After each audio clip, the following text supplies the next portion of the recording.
Olá pessoal, tudo bom? É uma satisfação estar aqui com vocês de novo. Nós estamos estudando o Código de Organização Judiciária do Estado de Rondônia. Vamos manter esse estudo até o final desse bloco, ou um pouquinho antes, e aí entramos no estudo do Estatuto dos Servidores Públicos Civis do Estado de Rondônia. E a partir daí, a regra que traz o PCCS dos Servidores do Judiciário de Rondônia. Bem, nós observamos o Código de Organização Judiciária, vimos a estrutura, vimos a competência, né, dos órgãos aqui indicados, maiormente o pleno, o órgão especial, vimos as competências daqueles que fazem parte dos cargos de direção, e são 3 os desembargadores que ocupam cargos de direção, pois nós temos o presidente, o vice-presidente e o corregedor.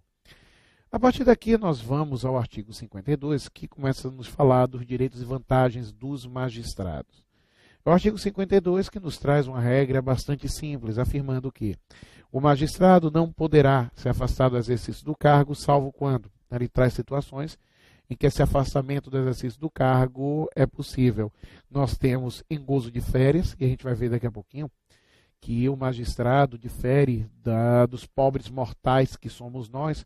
O magistrado tem direito a 60 dias de férias e não 30, como a maioria dos trabalhadores. Além do gozo de férias, nós temos o gozo da licença, a convocação de órgão do tribunal, no interesse da justiça, em caso de comprovada participação de curso, de atualização e aperfeiçoamento.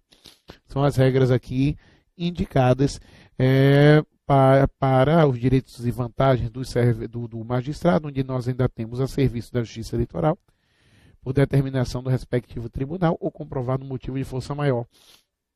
A legislação eleitoral nos mostra que, quando houver necessidade do serviço, a Justiça Eleitoral poderá determinar ao Tribunal de Justiça que certo magistrado que lá atua tenha que se afastar de suas atribuições normais no Tribunal de Justiça para, naquele período, atuar apenas e tão somente na Justiça Eleitoral.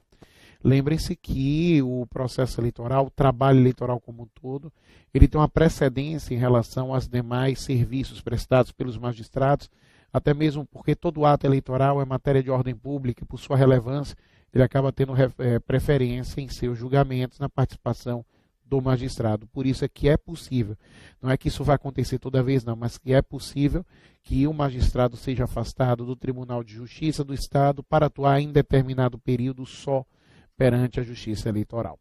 5. Em tratamento de saúde, que dependerá de inspeção. Mas essa inspeção só vai ser obrigatória se esse afastamento for superior a 30 dias. Bom, de qualquer maneira, nós já vimos que não é possível o afastamento indevido, e se esse afastamento for indevido, significando se for contra as normas aqui apresentadas, o magistrado estará sujeito a uma pena chamada pena de censura. Tá? Agora é evidente que não se pode aplicar qualquer sanção ao magistrado ou a qualquer pessoa, sem se antes oportunizar essa pessoa ao exercício da ampla defesa e do contraditório. Bom, e chegamos no artigo 53. Mas, em relação ao artigo 53, nós precisamos tomar muito cuidado. Porque a partir de 2004, quando foi apresentada a Emenda Constitucional 45, passou-se a proibir as férias coletivas do tribunal. Hoje não há mais férias coletivas, mas há um recesso.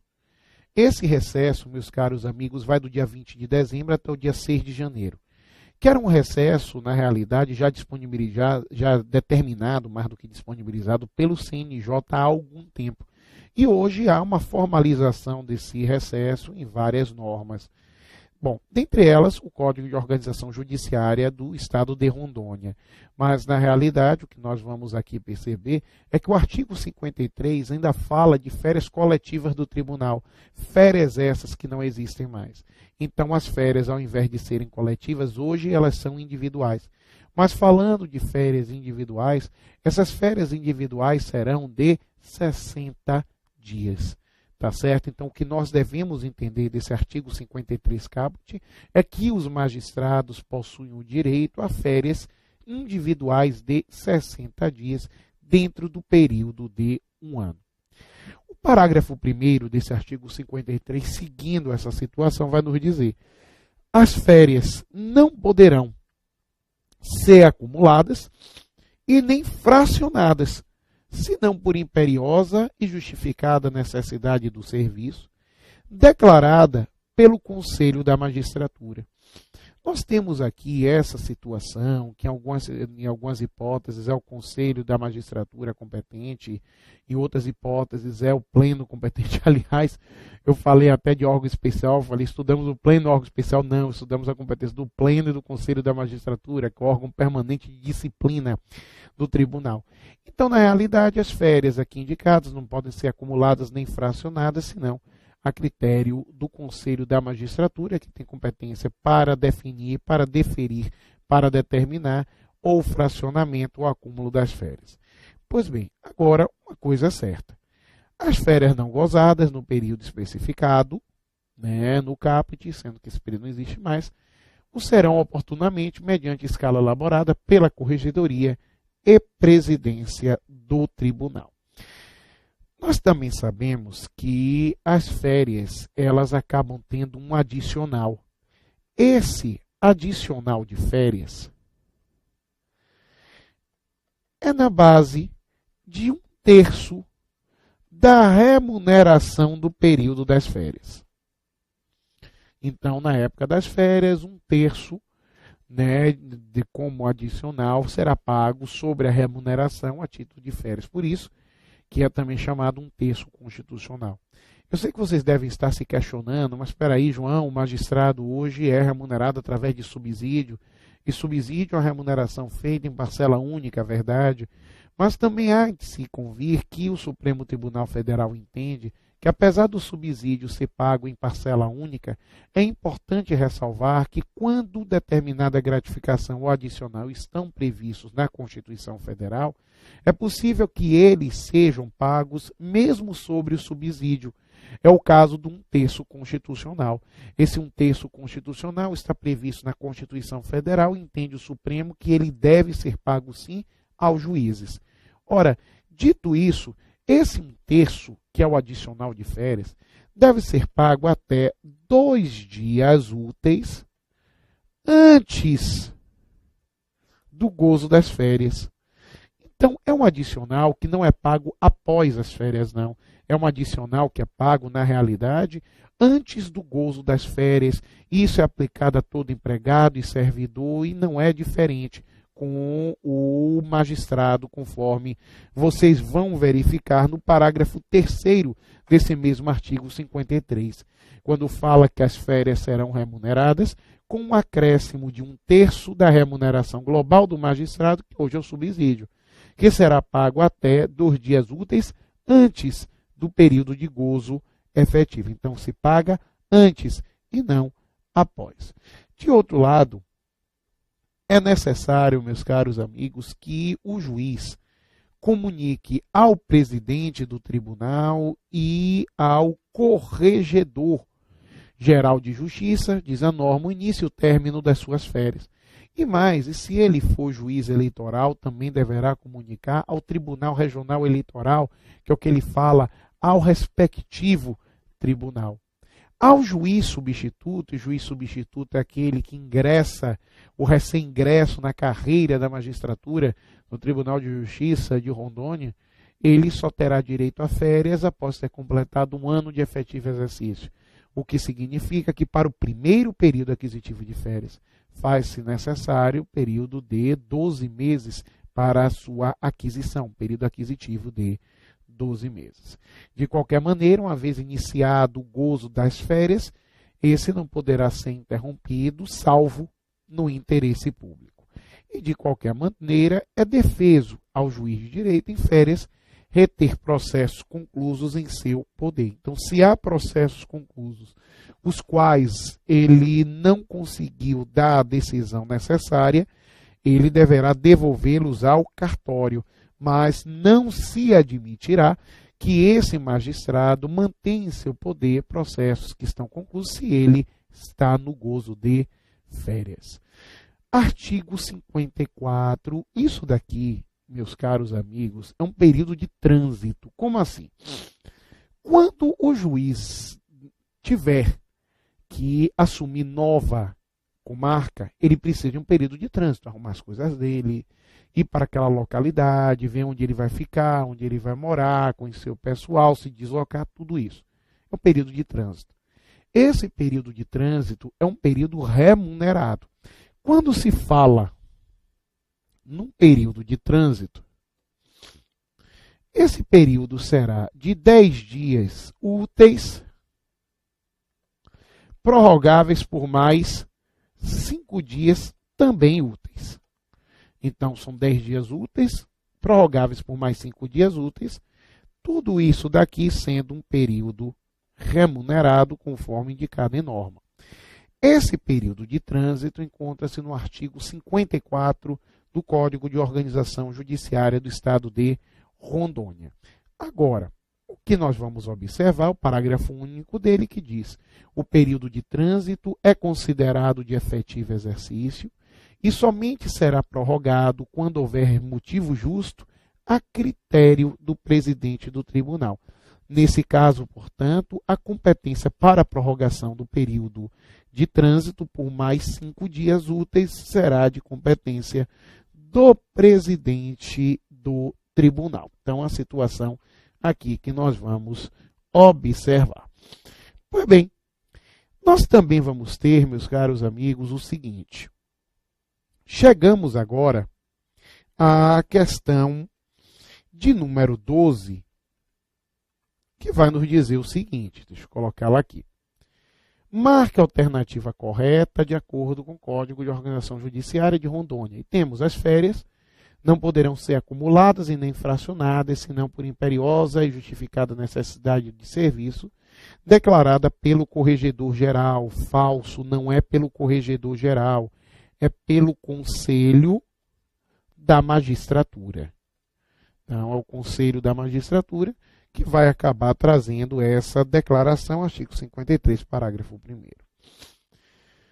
B. As férias serão remuneradas com acréscimo de 1/3 da remuneração global do magistrado, que será pago até 2 dias úteis após o período de gozo efetivo. Falso, não é após, é antes.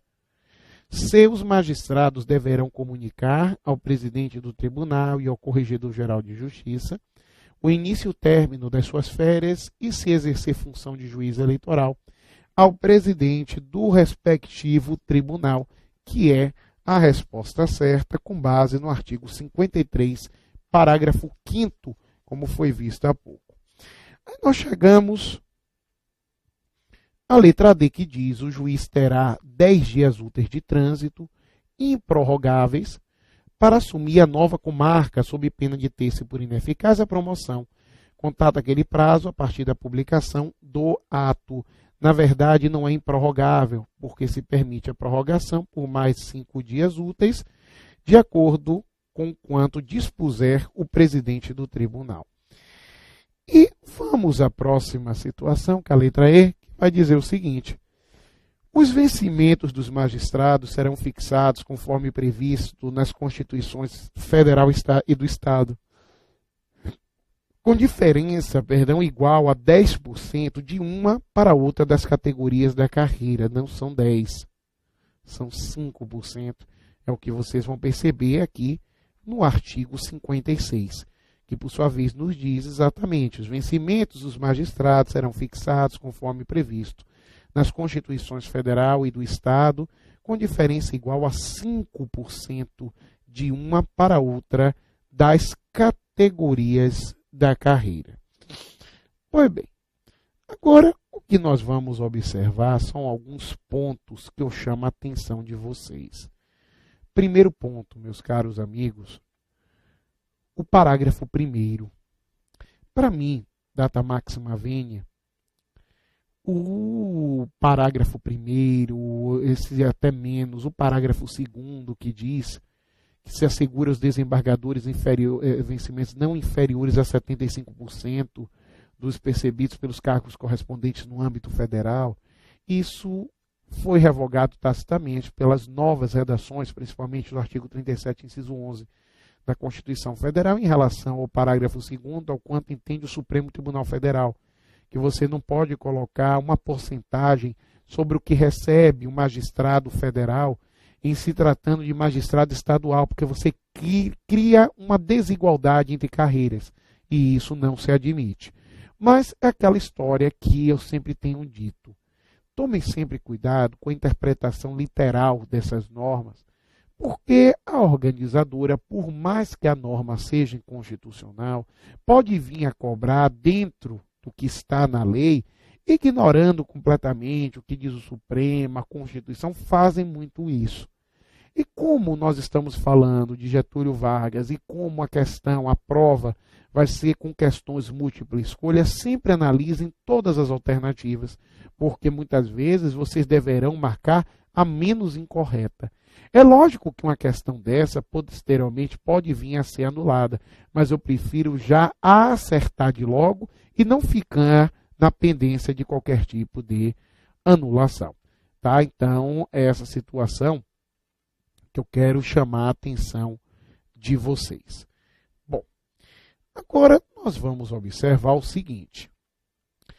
Nós vamos passar para o artigo 57, que vai acabar informando que, vejam só, o magistrado, em efetivo exercício, que não dispuser de residência oficial, receberá ajuda de custo para moradia. Essa ajuda de custo tem sido paga? Entendem os tribunais que sim. Então, isso daqui está tranquilo. Como previsto no Estatuto da Magistratura Nacional, fixada sobre os vencimentos seguintes percentuais. Ele vai falar na capital 20%, no interior 15%. Tá? Então, é a situação que nós aqui vamos observar. Tá? Esse auxílio moradia, entendem os tribunais que sim, ele deve ser pago a toda a magistratura. Tá certo? Vale dizer que esses direitos, deveres, atribuições, né, garantias dos magistrados são regulados na Constituição Federal, na Constituição do Estado e subsidiariamente, quanto previsto nos estatutos de servidores públicos civis. Tá certo? Pois bem, agora, nós chegamos no artigo 59. E o artigo 59 vai nos dizer o seguinte, vejam só. O Tribunal de Justiça, deixa eu colocar aqui, tem um tratamento de egrégio. Então, toda vez que for algo dirigido ao tribunal como um todo, o tratamento a ser utilizado é de egrégio. Já os seus membros vão ter um tratamento de excelência e, por outro lado, a denominação deles é de desembargadores, o que, aliás, era uma norma que deveria estar no início e não quase no final da lei. É bem interessante isso. Deveria estar bem no iniciozinho. Uma coisa é certa, tá, gente? Aquele magistrado aposentado, ele conserva o título e as honras inerentes ao cargo. Lógico que ele não consegue, não tem as prerrogativas, porque as prerrogativas são necessárias ao exercício das atribuições, ele já não exerce mais atribuição alguma, mas o título e as honras inerentes ao cargo, o magistrado aposentado vai, sem sombra de dúvida alguma, ter. Pois bem, agora vamos passar um pouquinho mais para frente para falar do expediente. O que nos diz o artigo 61 é que o expediente do Poder Judiciário será estabelecido pelo Tribunal de Justiça através de resolução do Pleno. Então, quem estabelece, na realidade, o expediente é o Tribunal Pleno. Pois bem, agora, o que acontece? Nós já observamos, na realidade, que esse Tribunal de Justiça ele não entra mais em férias coletivas, porque a Constituição Federal, né, passou a proibir. Mas, no entanto, existe um período de recesso, que vai de 20 de dezembro a 6 de janeiro, Esse período de recesso, que já vinha sendo determinado pelo CNJ, foi incorporado no Código de Organização Judiciária desde 2007. Por isso, diz o parágrafo 3º que será considerado recesso forense o período de 20 de dezembro a 6 de janeiro do ano seguinte. Só lembrando, tá, gente, que esse expediente normal, quando se tratar de qualquer tipo de tutela de urgência, há necessidade de um magistrado à disposição, ainda que essa tutela de urgência seja decidida em sua residência, tá? De qualquer maneira, fora as tutelas de urgência, nós temos o Tribunal de Justiça funcionando de segunda a sexta-feira, no horário determinado por resolução do Tribunal Pleno. Agora, diz o parágrafo 2º, que o juiz poderá determinar a prorrogação do expediente ordinário de qualquer cartório quando a necessidade de serviço o exigir. Então, o exigindo a necessidade de serviço, pode ocorrer a prorrogação. Outro ponto a ser observado, e já é um ponto procedimental, é em relação à necessidade de segurança nos atos do judiciário. E quando eu falo segurança, eu falo também na necessidade desse ato ser completamente entendido. Nós todos sabemos que algumas escritas são verdadeiros garranchos e, por muitas vezes, o próprio escritor não as entende. Essa norma é uma norma antiga e ainda fala que os atos, em regra, devem ser datilografados. É uma norma aí do início da década de 90, quase ninguém tinha computador, então se falava, olha, os atos devem ser datilografados. Nesse ponto, diz o artigo 63 que as sentenças deverão ser datilografadas. Ah, João, se cair assim, você vai marcar como correto.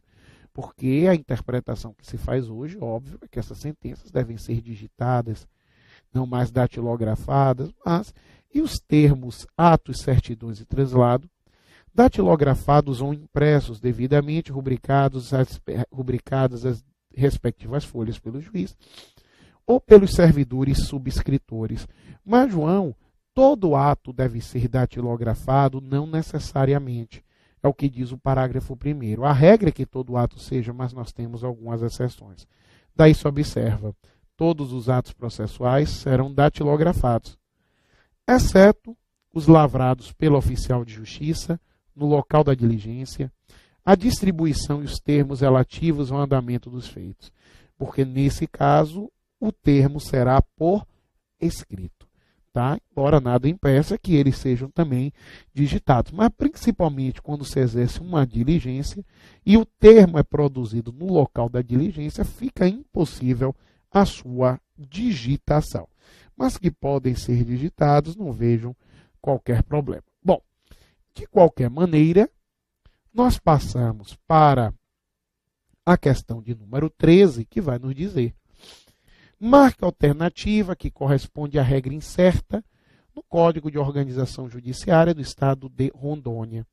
Ao presidente do Tribunal de Justiça será devida a verba de representação de 20%. Ao vice-presidente ou corregedor, 15% dos vencimentos, enquanto perdurar o exercício da função temporária.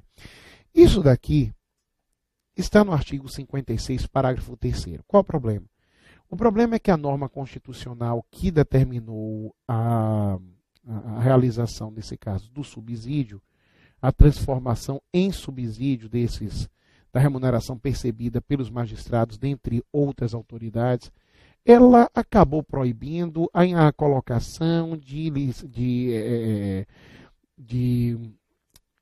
gratificações adicionais, salvo aqueles previstos na Constituição Federal, e também de verbas de representação. Então, a Constituição Federal hoje proíbe expressamente que se pague a magistrado verba de representação. Então, só a norma que estabeleceu o pagamento de verba de representação, no artigo 56, parágrafo 5º, já ofende a Constituição Federal. Quer dizer, isso foi revogado tacitamente pela Constituição Federal e suas alterações posteriores. Mas nós sempre caímos naquele problema. Será que a Getúlio Vargas vai fazer uma interpretação meramente literal? Porque se ela for fazer uma interpretação meramente literal e nós formos caracterizar que a verba de representação é constitucional, o que eu discordo, aí nós diríamos que 25% seria para o presidente e 20% para o vice-presidente e corregedor. De qualquer maneira, seja pela verba de representação, seja pelos percentuais apresentados, a letra A estaria errada. Mas, por favor, só marquem a letra A numa questão se não houver outra alternativa mais correta. Ok? B. O magistrado aposentado perderá o título e as honras correspondentes ao cargo. Falso, ele não perde, ele mantém, ele manterá o título e as honras correspondentes ao cargo. Seu expediente do Poder Judiciário Estadual será estabelecido pelo Tribunal de Justiça através de resolução do Conselho da Magistratura. Falso. A resolução não é do Conselho da Magistratura. Nesse caso, a resolução é do Tribunal Pleno. D. Será considerado recesso forense o período de 20 de dezembro a 6 de janeiro do ano seguinte. É a resposta certa, como você pode observar do artigo 61, parágrafo 3º da norma. E a letra E, todos os atos processuais serão datilografados sem exceção. Falso, com base no artigo 63, parágrafo 1º, que deixa de considerar, como nós observamos, aquelas situações lavradas pelo oficial de justiça no local de diligência, a distribuição e os termos relativos ao andamento dos feitos. Então, resposta certa, letra D. Vamos passar agora, meus caros, para as sessões e audiências realizadas no tribunal. É o que se tem no artigo 64. Artigo 64, esse que faz questão de ressaltar que as sessões do Tribunal de Justiça e as audiências de primeiro grau são públicas. Então, nessa situação, o que nós temos é a publicidade dessas sessões e dessas audiências, salvo quando a lei ou o interesse da justiça vierem para determinar o contrário. Se a lei determinar que, naquele caso, a sessão ou a audiência são reservadas, assim ocorrerá. Ou então, se o interesse da justiça o fizer, eles serão reservados. Mas, de todo caso, mesmo nessas sessões e audiências reservadas, terão direito de nela fazerem parte ou dela fazerem parte os procuradores e as partes envolvidas. Pois bem, aí nós temos as sessões e as audiências realizar-se-ão no prédio do tribunal e do fórum, respectivamente, salvo as exceções legais e a própria conveniência da justiça. Agora, é curioso porque o juiz que deixar de realizar a audiência sem motivo justificado estará sujeito à advertência. Olha que coisa interessante. Então, nós temos duas situações, porque nós já vimos que aquele magistrado que se afasta de forma equivocada fica sujeito à censura, e o magistrado que não comparece à audiência designada fica sujeito à advertência. Pois bem, agora nós vamos observar o seguinte. Vamos para o artigo 66, que diz: por conveniência da formação moral, bem interessante esse dispositivo, e psíquica do menor de idade, poderá o juiz impedir a sua permanência em determinadas audiências. Isso é uma faculdade do juiz em prol da formação moral, como vocês estão vendo, e psíquica do menor de idade. É o que diz o artigo 66. Por outro lado, é lógico que o presidente do tribunal, como autoridade que gere e representa a Justiça Estadual de Rondônia, ele tem por obrigação apresentar uma prestação de contas. Essa prestação de contas, meus caros amigos, diz respeito aos dados estatísticos de julgamentos no tribunal. Não estou falando das contas propriamente ditas, que são julgadas pelo Tribunal de Contas, não. O que eu estou falando de prestação de contas é em relação à prestação efetiva do serviço, para que se possa observar de que maneira o judiciário tem atuado. Lembrem-se que a eficiência também tem que se aplicar ao judiciário. Essa apresentação de tal relatório deve ocorrer mensalmente. Não é semestralmente nem anualmente. mensalmente. É o que diz o artigo 69. O presidente do tribunal fará publicar mensalmente no órgão oficial dados estatísticos dos trabalhos da Corte no mês anterior, dele constando nominalmente o número de votos e decisões que cada um de seus membros proferir como relator, o número de feitos distribuídos, pedidos de vista e conclusões para julgamento, despachos ou lavraturas de acórdãos, constando a data da respectiva conclusão. Por isso, para se verificar nesse ponto como se tem o andamento do Tribunal de Justiça, é que o presidente ele apresenta esse relatório mensalmente. Ok?